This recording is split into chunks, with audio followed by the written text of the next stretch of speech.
स्वागत करुछि आपण मानक मोर आउ एक नवा वीडियो रे कि आमे साहित्य तत्व प्राच्य और पाश्चात्य अध्यायर प्रतीकवाद और चित्रकल्पकर दीर्घधर्मी प्रश्नोत्तर को आलोचना करिबा। तो प्रथम प्रश्न है प्रतीकवादर वैचित्र व विशेषत्व को प्रकाश करो। प्रत्येक साहित्यर परिवर्तन घटी थाए कोनोसी ना कोनोसी सामाजिक बा साहित्यिक आंदोलन को आधार करी। प्रतीकवाद सिम्बोलिज्म मध्य साहित्य क्षेत्र में एकदा आलोड़नर सूत्रपात करितिला।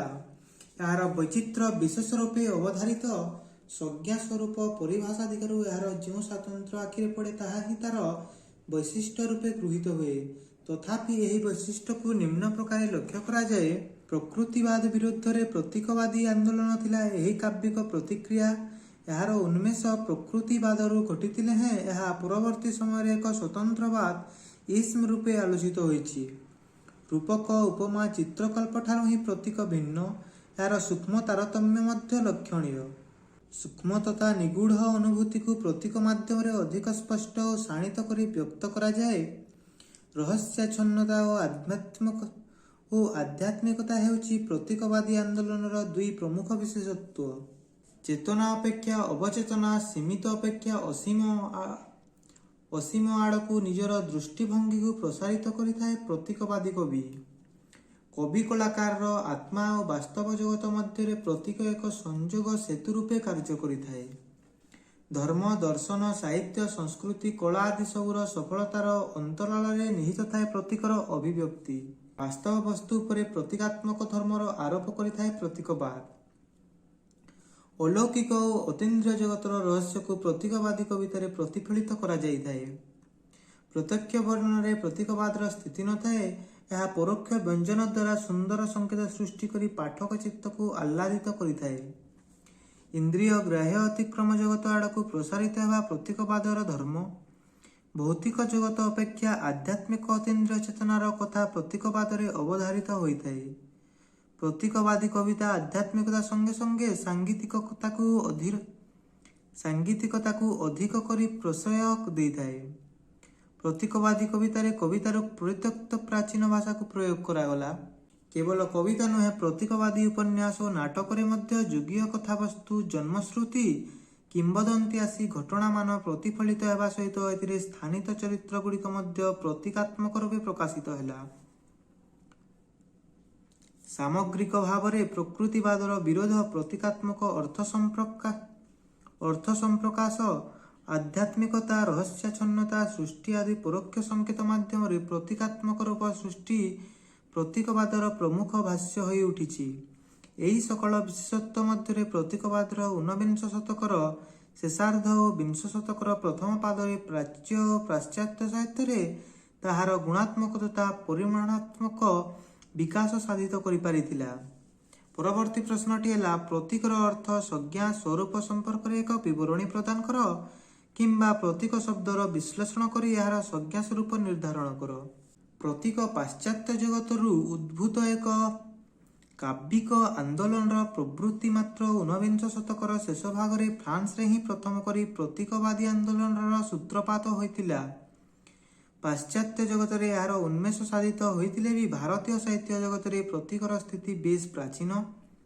पाश्चात्य काव्य आंदोलन रे प्रतीक एक विशिष्ट काव्य गीतिक होई पारे, मात्र भारतीय साहित्य क्षेत्र में यार एक पारंपरिक स्थिति विद्यमान। एही परिप्रेक्षी रे प्रतीकर शब्दगत व्युत्पत्ति संपर्क में आलोकपात करा जिबा समीचीन मने हुए। प्रतीक को चिन्ह वा संकेत रूपे विभिन्न ग्रंथ रे सुझा जाइछि। संस्कृत रे उल्लेख अछि प्रतिपत्ने अनेक इति प्रतीक, अर्थात जहा द्वारा प्रतीति जात हुए ताहा प्रतीक रूपे विवेच्य कहा जाउथिबा वस्तु संपर्क में जदि शब्दगत संकेत को धारणा करि नै हुए तेबे संकेतवादी शब्द ही प्रतीक रूपे गृहीत हुए। प्रतीक शब्दर व्युत्पत्ति है प्रतिजोग इ, गमन अर्थ रे कर्तु सहित इक प्रत्यय जोगरे प्रतीक हुए। विविध अभिधान रे यहा ही प्रतीकर शब्दगत व्युत्पत्ति रूपे वर्णित। पूर्णचंद्र भाषाकोश चतुर्थ खंड 5078 पृष्ठ उल्लेख अछि प्रतिजुग इ जोग धातु जोग कर्तु इक समान प्रतीक विरुद्ध प्रतिकूल विपरीत आड़कू जाइथिबा उपरकू उठुथिबा अंग प्रत्यंग पत्ता चिन्ह आकृति रूप ପ୍ରମୋଦ ଅଭିଧାନରେ ଉଲ୍ଲେଖ ଅଛି ପ୍ରତିଯୋଗ ଇ ଯୋଗ ଇକ ପ୍ରତୀକ ଅବୟବ ପ୍ରତ୍ୟଙ୍ଗ ପତ୍ତା ଚିହ୍ନ ଆକୃତି ପ୍ରତିରୂପ 2 ଭାଗ ପୃଷ୍ଠା 125 ତରୁଣ ଶବ୍ଦକୋଷ 478 ପୃଷ୍ଠାରେ ଉଲ୍ଲେଖ ଅଛି ବି ପ୍ରତି ଇ ଇକ ନିଦର୍ଶନ ଚିହ୍ନ ଅଂଶ ଅବୟବ ବିପରୀତ ଅମରକୋଷ ମନୁଷ୍ୟ ବର୍ଗ ଶ୍ଲୋକ 1213ରେ ପ୍ରତୀକର ବିଶ୍ଳେଷଣ ଏହିପରି କରାଯାଇଛି ଯେ ଅଙ୍ଗ ପ୍ରତୀକ ବୟବ ପଘନ କଲେବରମ୍ ଅର୍ଥାତ୍ ଏଠାରେ ପ୍ରତୀକ ଅଙ୍ଗ ଅବୟବ ଓ କଲେବର ରୂପେ କଳ୍ପିତ। ନଗେନ୍ଦ୍ରନାଥ ବସୁ ସଂକଳିତ ବିଶ୍ୱକୋଷ ପୃଷ୍ଠା 546 1400 ଭାଗ କହେ ଯେ ପ୍ରତ୍ୟେକ ଅଭିଧାନରେ ପ୍ରତୀକକୁ ଅବ୍ୟୟ ଚିହ୍ନ ଆଦି ଭାବେ ବିଶ୍ଳେଷଣ କରାଯାଇଛି। ପୁନଶ୍ଚ କେତେକରେ ସୂଚାଯାଇଛି ଯେ କୌଣସି ରଚନାର କିଛି ଅଂଶ ଯଦି ସେହି ଅଂଶରୁ ଅପର ଅଂଶ ସମ୍ବନ୍ଧରେ ପ୍ରତୀତ ହୁଏ ବା ଧାରଣା କରି ହୁଏ ତେବେ ତାହା ହିଁ ପ୍ରତୀକ ରୂପେ ଗୃହୀତ। ପ୍ରକୃତରେ ପ୍ରତୀକର ଅନ୍ୟତମ ବୈଶିଷ୍ଟ୍ୟ ଅସ୍ପଷ୍ଟତା ରହସ୍ୟର ରେଶମୀ ଅବଗୁଣ୍ଠନରେ ମୁଖ ଆବୃତ୍ତି କରି ପ୍ରତୀକ ମନର ଚେତନା ସ୍ତରରୁ ଅବଚେତନ ସ୍ତରରେ ବାସ୍ତବ ଜଗତର ଆଧ୍ୟାତ୍ମିକ ଜଗତରେ ବିଚରଣ କରିବାକୁ ଚାହିଁ ପ୍ରତୀକ ଏହି ଦୃଷ୍ଟିରୁ ପ୍ରତିତିଜାତ କ୍ଷେତ୍ରରେ ଅଧିକ ଗ୍ରହଣୀୟ। ଏ ସମ୍ପର୍କରେ ପ୍ରାଚ୍ୟ ପାଶ୍ଚାତ୍ୟ ମନୀଷୀମାନଙ୍କର ବହୁବିଧ ମତ ପ୍ରଚଳିତ। ପାଶ୍ଚାତ୍ୟ ସାହିତ୍ୟ ଜଗତରେ ପ୍ରାଚ୍ୟ ଅନୁରୂପ ପ୍ରତୀକକୁ ମଧ୍ୟ ଚିହ୍ନ ବା ସଂକେତ ରୂପେ ଅନେକ ସ୍ଥଳେ ଗ୍ରହଣ କରାଯାଇଛି। Encyclopedia of religion and ethics volume 2 and ethics vol 2 page number 139 ରେ ଉଲ୍ଲେଖ ଅଛି a symbol is a visible or audible sign or emblem of the thought, emotion or experience interpreting what can be really grasped only by the mind and imagination by something which enters into field of observation ଅର୍ଥାତ୍ ମାନବର କଳ୍ପନା ରାଜ୍ୟରେ ଭାସମାନ କୌଣସି ଆବେଗ ଅଭିଜ୍ଞତା ଓ ଚିନ୍ତାର ଚିହ୍ନ ସ୍ୱରୂପ ପ୍ରତୀକକୁ ଅଭିହିତ କରାଯାଇଛି। ଐତିହାସିକ ଦୃଷ୍ଟିକୋଣରୁ ବିଚାର କଲେ ପାର୍ନାସିସିସମର ଅନୁସରଣରେ ସିମ୍ବଲିଜମର ଉନ୍ମେଷ ଘଟିଛି। ଏସବୁ କ୍ଷେତ୍ରରେ କଳା ଜଗତରେ ପ୍ରତୀକ ବିଦ୍ୟମାନ, କାରଣ କଳା ହେଉଛି ସତତ ପ୍ରତୀକ ଧର୍ମୀ। ଆମର ବିଜ୍ଞାନ ସାହିତ୍ୟ ଦର୍ଶନ ଆଦିରେ ଯେଉଁ ସଂକେତ ବା ରହସ୍ୟ ଧର୍ମିତା ବିଦ୍ୟମାନ ସେଥିରେ ପ୍ରତୀକର ଅନୁଭବ ହିଁ ନିହିତ। ତେଣୁ ପ୍ରତୀକ ଅନେକ ସ୍ଥଳେ ସଂକେତ ଧର୍ମୀ ବୋଲି ସୂଚିତ ହୁଏ। ପ୍ରକୃତିବାଦ ହେଉଛି ପ୍ରତୀକବାଦର ଏକ ବିଭାଗ, କିନ୍ତୁ ପ୍ରକୃତିବାଦର ପ୍ରତିବାଦରୁ ହିଁ ପ୍ରତୀକର ଜନ୍ମ। ସାରସ୍ୱତ ପ୍ରତୀକବାଦର ଦାର୍ଶନିକ ଓ ତାତ୍ତ୍ୱିକ ପୃଷ୍ଠଭୂମି ଏହି ଦୃଷ୍ଟିରୁ ଥିବାର ଲକ୍ଷ୍ୟ କରି ହୁଏ। ପ୍ରତୀକବାଦ କଳାଗତ ସମ୍ପର୍କ ରକ୍ଷାଜନିତ ଶୈଳିକ ସମସ୍ୟା ଓ ପରମସତ୍ତା ସମ୍ବନ୍ଧୀୟ ଆଧିଭୌତିକ ଏବଂ ବାସ୍ତବତା ବିଷୟରେ ମନୁଷ୍ୟର କଳାଗତ ସମ୍ପର୍କ ରକ୍ଷାଜନିତ ମନୁଷ୍ୟର ସତତ ବିସ୍ମୟବୋଧକୁ ପ୍ରତିବିମ୍ବିତ କରିଥାଏ। ଡିକ୍ସନାରୀ ଅଫ୍ ଫିଲୋସଫିରେ ପ୍ରତୀକବାଦର ଯେଉଁ ସଂଖ୍ୟା ନିର୍ଦ୍ଦେଶ ଅଛି ତାହା ହେଲା Symbolism was an artistic movement flourishing at the end of the 19th century in reaction to teeth in nature and endeavoring to represent spiritual values by means of abstract science। ଅର୍ଥାତ୍ ବାସ୍ତବ ବସ୍ତୁ ଉପରେ ପ୍ରତୀକାତ୍ମକ ଧର୍ମର ଆରୋପ ହେଉଛି ପ୍ରତୀକବାଦ। ଏଥିରେ ବସ୍ତୁର ବିବିଧ ବିଭାଗ ଅପେକ୍ଷା ତାର ଭାବଜଗତ ପ୍ରତି ସ୍ରଷ୍ଟା ଅଧିକ ସଚେତନ ଥାଏ। ଏହି ପ୍ରକ୍ରିୟାରେ ଆରୋକ୍ଷ ଅଭିବ୍ୟକ୍ତ ଅଧିକ ହୋଇ ପ୍ରକଟିତ ହୋଇଥାଏ। ସାମଗ୍ରିକ ରୂପେ କହିଲେ ପ୍ରତୀକବାଦରେ ପ୍ରକୃତିର ସୌନ୍ଦର୍ଯ୍ୟ ସମ୍ବନ୍ଧରେ ପ୍ରତିକ୍ରିୟା, ଆଧ୍ୟାତ୍ମିକ ମୂଲ୍ୟବୋଧ ଓ ପରୋକ୍ଷ ବ୍ୟଞ୍ଜନା ଦ୍ୱାରା ପ୍ରତୀକର ସୃଷ୍ଟି ଓ ପ୍ରତୀକ ଧର୍ମୀ ଅର୍ଥ ସମ୍ବନ୍ଧରେ ସବିଶେଷ ଧ୍ୟାନ ଦିଆଯାଇଥାଏ। ଏନସିକ୍ଲୋପିଡ଼ିଆ ବ୍ରିଟାନିକା ଭୋଲ୍ 21 ପେଜ ନମ୍ବର 700ରେ ପ୍ରତୀକର ସଂଜ୍ଞା ସମ୍ବନ୍ଧରେ ଉଲ୍ଲେଖ ଅଛି ଯେ The term given to visible object representing to mind the semblance of something which is not shown but realized by association with it। ଅର୍ଥାତ୍ ସମୟ ସମୟ ପ୍ରତୀକ ଶବ୍ଦ ଏପରି ସ୍ଥାନରେ ବ୍ୟବହୃତ ହୋଇଥାଏ ଯାହା ଫଳରେ ତାହା କୌଣସି ଅଜଣା ବସ୍ତୁର ଅନୁଭବ ଓ ତତ୍ ସହିତ ସମ୍ପର୍କକୁ ମଧ୍ୟ ପ୍ରକାଶ କରିଥାଏ ବା ସୂଚାଇଥାଏ।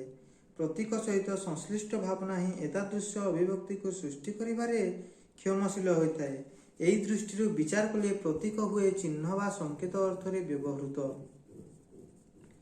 ପ୍ରତୀକର ଅନ୍ୟତମ ଅର୍ଥ ମଧ୍ୟ ଅଛି, ତାହା ହେଉଛି ବିପରୀତ। କିନ୍ତୁ ପ୍ରତୀକର ଏହି ବିପରୀତ ଅର୍ଥକୁ ସାହିତ୍ୟ କ୍ଷେତ୍ରକୁ ଗ୍ରହଣ କରାଯାଇପାରି ନାହିଁ। ସାହିତ୍ୟ ଜଗତରେ ଚିହ୍ନ ବା ସଂକେତ ଅର୍ଥରେ ପ୍ରତୀକକୁ ହିଁ ଗ୍ରହଣ କରାଯାଇଥାଏ। ଭାଷା ମଧ୍ୟ ସାହିତ୍ୟ କ୍ଷେତ୍ରରେ ଭାବ ପ୍ରକାଶର ଏକ ପ୍ରତୀକ। ସାହିତ୍ୟ ରଚିତ ହେବା ପୂର୍ବରୁ ଭାଷାର ଉନ୍ମେଷ ଘଟିଥାଏ। ଭାଷାର ଉନ୍ମେଷ ପୂର୍ବରୁ ଗଳ୍ପ ଅଙ୍ଗଭଙ୍ଗୀର ସଂକେତ ଓ ସ୍ୱର ସଂକେତ ଦେଇ ତା ମନର ଭାବ ଅଭିପ୍ରାୟିକ ବସ୍ତୁକୁ ସୂଚାଉଥିଲା। ଏହି ପରମ୍ପରା କେଉଁ ଅନାଦି କାଳରୁ ମଣିଷ ସମାଜରେ ପ୍ରଚଳିତ। ଯୋଡ଼ା ବା କାଲବ୍ୟକ୍ତି ନିଜ ମନର ଅଭିପ୍ରାୟକୁ ଠାରେ ବା ସଂକେତ ମାଧ୍ୟମରେ ସୂଚାଉଥିଲା। ଆଧୁନିକ ପ୍ରତୀକର ଏହା ହିଁ ସମ୍ଭବତଃ ପୃଷ୍ଠଭୂମି ରୂପେ ବିବେଚିତ ହୁଏ। ଆଦିମ ଯୁଗରୁ ଆରମ୍ଭ କରି ଆଧୁନିକର କାଳ ପର୍ଯ୍ୟନ୍ତ ଆମର ପ୍ରାତ୍ୟହିକ ଜୀବନର ତୁଚ୍ଛତମ ଘଟଣାରେ ମଧ୍ୟଠାର ବା ସାଙ୍କେତିକତାର ସ୍ଥାନ ଅତ୍ୟନ୍ତ ସୁସ୍ପଷ୍ଟ। ଏହି ସଂକେତ ମଧ୍ୟରୁ ମୂଳଗୂଢ଼ ଅର୍ଥ ବ୍ୟତୀତ ଅନ୍ୟାନ୍ୟ ଅର୍ଥର ମଧ୍ୟ ସୂଚୀ ମିଳିଥାଏ। ସେଥିପାଇଁ ଦାର୍ଶନିକମାନେ ମତ ଦେଇଥାନ୍ତି, ମଣିଷ ଏକ ସାଙ୍କେତିକ ବିଶ୍ୱରେ ବାସ କରୁଛି। ତେଣୁ ସଂକେତରୁ ହିଁ ଆଧୁନିକ ପ୍ରତୀକର ଉନ୍ମେଷ ଘଟିଥିବା କଥା କୁହାଯିବା ଅସଙ୍ଗତ ନୁହେଁ। ସାହିତ୍ୟର ପ୍ରତୀକ ସଂକେତ ଅର୍ଥରେ ବ୍ୟବହୃତ ହୋଇଥାଏ, କିନ୍ତୁ ସଂକେତ ଓ ପ୍ରତୀକ ମଧ୍ୟରେ କିଛିଟା ତାରତମ୍ୟ ଅଛି। ତେଣୁ ସବୁ ସଂକେତକୁ ପ୍ରତୀକ ଭାବେ ଗ୍ରହଣ କରାଯାଇପାରେ ନାହିଁ। ପ୍ରତୀକାତ୍ମକ ଶବ୍ଦ ସଂକେତ ଅପେକ୍ଷା ଅଧିକ କିଛି ଅର୍ଥରେ ବାହକ ହୋଇଥାନ୍ତି। ସଂକେତର ସ୍ୱରୂପ ସମ୍ପର୍କରେ ସାହିତ୍ୟ ଦର୍ପଣକାର ବିଶ୍ୱନାଥ କବିରାଜ ଲେଖିଛନ୍ତି, ସଂକେତ ଗୃହୀତେ ଜାତ କ୍ଷୁଣ୍ଣ ଦ୍ରବ୍ୟ କ୍ରିୟାଗୁଚ। ଅପ୍ରସ୍ତୁତ ବସ୍ତୁକୁ ସାଙ୍କେତିକ କରି ପ୍ରତୀତ କରିଥାଏ ପ୍ରତୀକ। ସଂକେତ ଦ୍ୱାରା କେବଳ ଅପ୍ରସ୍ତୁତ ବସ୍ତୁର ଇଙ୍ଗିତ କରାଯାଏ। ଏ ସମ୍ପର୍କରେ ଡକ୍ଟର ନିତ୍ୟାନନ୍ଦ ଶର୍ମା ତାଙ୍କ ରଚିତ ଆଧୁନିକ ହିନ୍ଦୀ କାବ୍ୟ ମେ ପ୍ରତୀକ ବିଧାନ ପୃଷ୍ଠା 22 ଲେଖିଛନ୍ତି, ପ୍ରତୀକ ବସ୍ତୁତଃ ଅପ୍ରସ୍ତୁତତା ସ୍ଥାନପନ୍ନ ହୋତୋ ହୋ। ସଂକେତ ଦ୍ୱାରା ଅପ୍ରସ୍ତୁତ କି ଓର ଇଙ୍ଗିତ କିୟାନତା ହୋ। ତେଣୁ ପ୍ରତୀକ ସାଧାରଣ ସଂକେତ ନୁହେଁ, ଏହା ସୂକ୍ଷ୍ମବାଚୀ ମନ୍ମୟ ସଂକେତ ମାତ୍ର। WM ଅର୍ବାଲ ଲାଙ୍ଗୁଏଜ ଆଣ୍ଡ ରିଏଲିଟି ପେଜ 404ରେ ଉଲ୍ଲେଖ କରିଛନ୍ତି, we may assume then that symbol may be a best refined as a special kind of sign। ପ୍ରତୀକ ଓ ପ୍ରତୀକବାଦ ପୁସ୍ତକରେ ଅଧ୍ୟାପକ ପ୍ରଫୁଲ୍ଲ କୁମାର ରଥ ଲେଖିଛନ୍ତି, ସାହିତ୍ୟରେ ପ୍ରତୀକ ସାମାନ୍ୟ ଚିହ୍ନ ବା ସଂକେତ ଅପେକ୍ଷା ଅଧିକ କାର୍ଯ୍ୟ କରିଥାଏ।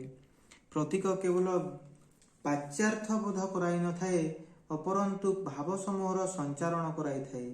ପ୍ରତୀକର ଏକ ସଞ୍ଚାରଣ କ୍ଷମତା ତୀବ୍ର ଏବଂ ଅନ୍ୟାନ୍ୟ ପ୍ରସ୍ତୁତର ପ୍ରତିନିଧିତ୍ୱ କରିବା ସମୟରେ ପ୍ରତୀକ ଯେପରି ପ୍ରୟୋଜକର ଭାବବାହକ ହୋଇଥାଏ, ଠିକ୍ ସେହିପରି ପାଠକର ଚିନ୍ତା ଜାଗରୁକ ଓ ଭାବୋଦ୍ଦୀପକ ହୋଇଥାଏ। ଫଳରେ ଏହା ସାର୍ବଜନୀନ ହୋଇଉଠେ। ପ୍ରତୀକ ଉଭୟ ପ୍ରୟୋଜକ ତଥା ପାଠକର ପରିବେଶ ସଂସ୍କାର,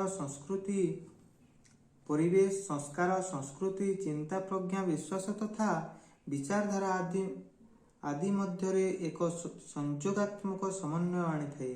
ପୁଣି ସାହିତ୍ୟରେ କୌଣସି ଶବ୍ଦ ନାମିତ ଅର୍ଥ ପ୍ରକାଶ ପାଇଁ ବ୍ୟବହୃତ ହେଲେ ତାହା ପ୍ରତୀକ ସ୍ତରକୁ ଉନ୍ନୀତ ହେବା ଅସମ୍ଭବ।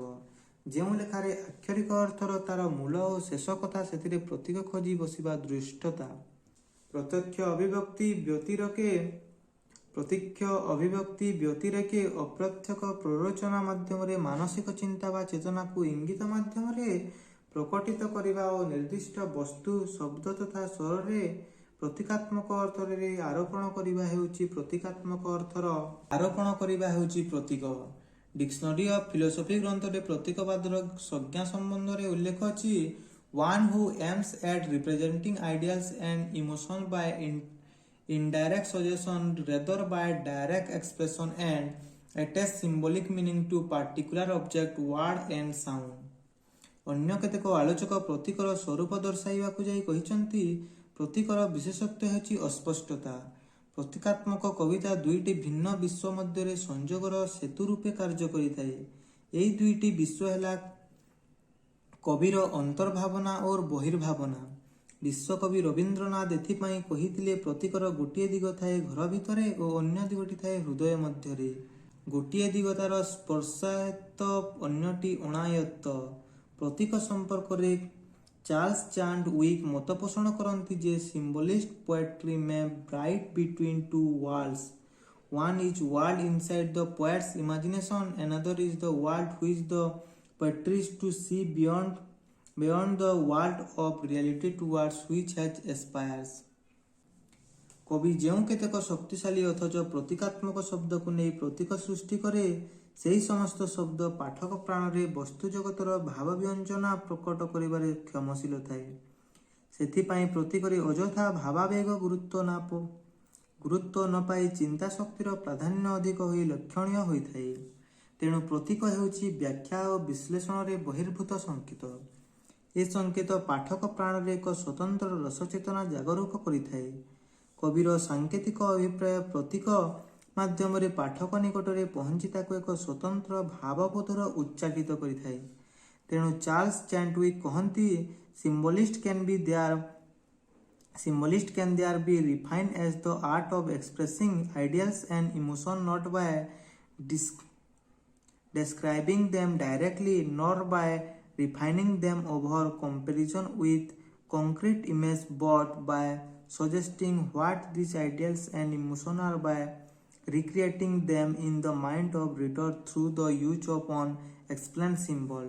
ଅର୍ଥାତ୍ ପ୍ରତ୍ୟକ୍ଷ ବର୍ଣ୍ଣନା କିମ୍ବା ସ୍ଥୂଳ ବସ୍ତୁ ସହିତ ତୁଳନାରେ ନୁହେଁ, ପ୍ରତୀକବାଦୀମାନେ ନିଜର ଧାରଣା ବା ଭାବନାକୁ ପ୍ରତୀକ ବା ଇଙ୍ଗିତାତ୍ମକ ଭାବ ଦ୍ୱାରା ପ୍ରକଟିତ କରନ୍ତି।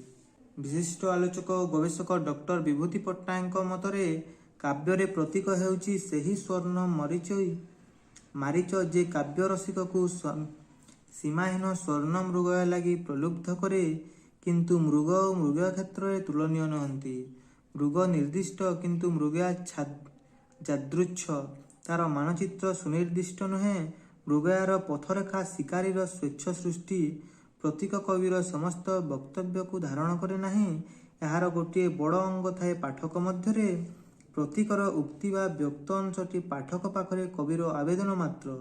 ପାଠକ ଯଦି ନିଜର ସ୍ମୃତି ଓ ସତ୍ତା ମଧ୍ୟରୁ ମନ ଚୈତନ୍ୟର ସଂଗ୍ରହଶାଳାରୁ ସେହି ଅସମ୍ପୂର୍ଣ୍ଣ ଉକ୍ତିକୁ ସମ୍ପୂର୍ଣ୍ଣ କରିନେଇ ନ ପାରେ, ତାହେଲେ ପ୍ରତୀକ ତାର ପାଖରେ କେବଳ ମନୋରମ ପ୍ରରୋଚନା ହୋଇ ରହିଯାଏ।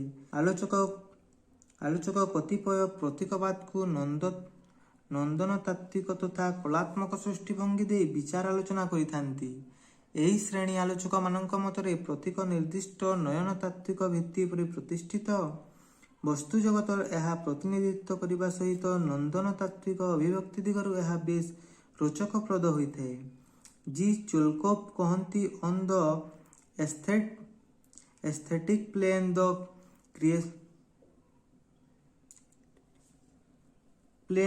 criterion of symbolism is the moment of correspondence between the thing represented and the general, the whole, the infinite which is nveled behind the things। ଫିଲୋସୋଫଙ୍କ ପରି ଆଲୋଚକମାନଙ୍କ ମତରେ ସିମ୍ବଲିଜମ is the fashion of phenomenal and divine art in artist representation, ଅର୍ଥାତ୍ ବସ୍ତୁ ଜଗତ ଓ ଅତୀନ୍ଦ୍ରିୟ ଜଗତର କଳାତ୍ମକ ପରିପ୍ରକାଶ ଘଟିଥାଏ ପ୍ରତୀକରେ।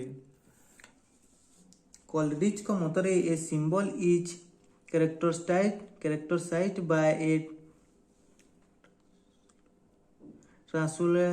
translucence of the special in the particular or of the general in the special or of the universal in the general, above all by the translucence of the eternal through and the temporal। ପ୍ରତୀକ ସର୍ବଦା ବିଶେଷ ସହିତ ନିର୍ବିଶେଷ, ଚିରନ୍ତନ ସହିତ କ୍ଷଣକାଳର, ନିତ୍ୟ ସହିତ ଅନିତ୍ୟର ସମ୍ପର୍କକୁ ସ୍ୱତନ୍ତ୍ର ରୂପେ ପରିସ୍ଫୁଟିତ କରାଇଥାଏ। ସାମଗ୍ରିକ ଭାବେ କହିଲେ କବି କଳାକାର ନିଜର ଚିନ୍ତାଧାରା ତଥା ବସ୍ତୁ ଜଗତର ବିବିଧ ଅନୁଭୂତିକୁ ରୂପ ଦେବା ପାଇଁ ପରୋକ୍ଷ ମାଧ୍ୟମ ରୂପେ ଗ୍ରହଣ କରିଛି ପ୍ରତୀକକୁ। କୌଣସି ବିଷୟକୁ ତାତ୍ପର୍ଯ୍ୟପୂର୍ଣ୍ଣ ଭାବେ ଉପସ୍ଥାପନା କରିବା ପାଇଁ ପ୍ରତୀକର ଆବଶ୍ୟକତା ବେଶ୍ ଉପଲବ୍ଧ। କଳା ଓ ସାହିତ୍ୟ କ୍ଷେତ୍ରରେ ପ୍ରତୀକର ପ୍ରୟୋଗ ଘଟିଥାଏ କିଛି ନା କିଛି ବିଶେଷ ଚିନ୍ତା ବା ଦୃଷ୍ଟିକୋଣରୁ। ତେଣୁ ପ୍ରତୀକ ଯଥାର୍ଥରେ ଆତ୍ମଗତ ଜଗତ ଓ ବସ୍ତୁଗତ ଜଗତ ମଧ୍ୟରେ ଏକ ଅଭିନବ ସଂଯୋଗ ସୂତ୍ର ଭାବେ ବିବେଚିତ ହୋଇ ଆସିଛି। आज भिडियोटी यही पर्यंत था। जदि आपण नूआ कर मो चैनल टी दयाकोरी चैनल टी सब्सक्राइब करनी वीडियो को लाइक कर दियंतु।